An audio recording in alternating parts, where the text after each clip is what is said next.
पवित्र बीजक प्रज्ञाबोध रमैनी 47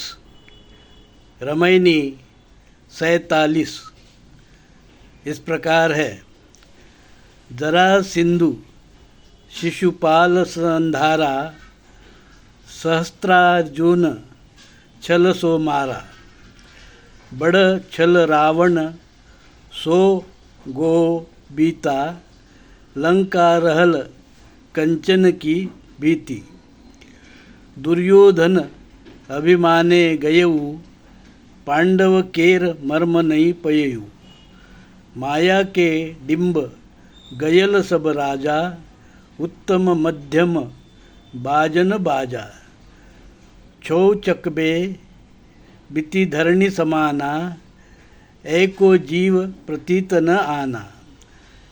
कहाँ लोग कहो अचेत ही गयऊ, चेत अचेत झगड़ा एक भययू।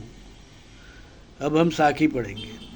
ई माया जग मोहिनी, मोहिनी मोहिन सब जग झारी। हरिचंद सत्य के कारणन, घर घर सोग बिकाय। शब्द अर्थ। संधारा का अर्थ है संहार किया गया। कंचन का अर्थ है सोना। भीति का अर्थ है दीवार रहती। डिंब का अर्थ है दंभ अहंकार। बाजा का अर्थ है संगीत का एक साज।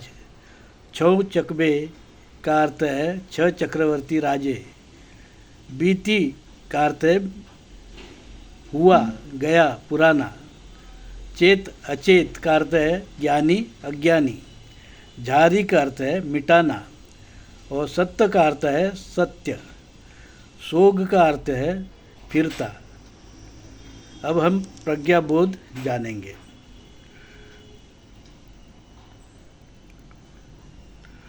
धर्मात्मा कबीर कहते हैं, भाइयों, पहले भी कितने ही दिग्गज राजा बलशाली लोग हुए हैं, जैसे जरासिंधु, शिशुपाल, सहस्त्रार्जुन, रावण, दुर्योधन आदि। पर सब किसी न किसी मोह माया अहंकार के कारण मारे गए और दुष्कृति को प्राप्त हुए।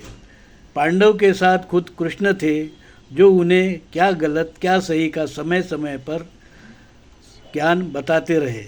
वो सद्गुरु की भूमिका में थे, इसलिए पांडव महाभारत का धर्म युद्ध जीत पाए। वहीं साज अच्छा और मधुर संगीत देता है, जो मध्य में रहता है, जो अति ताना नहीं जाता, ना अति ढीला छोड़ा जाता है। मध्यम मार्ग सबसे अच्छा है। कबीर साहब कहते हैं, हे क्या ज्ञानी क्या अज्ञानी, क्या सम्राट क्या चक्रवर्ती, सब मोह माया के चक्रव्यूह में उलझ कर रह गए। इस मोह माया अहंकार से कैसे बचे, यही ज्ञान होना चाहिए।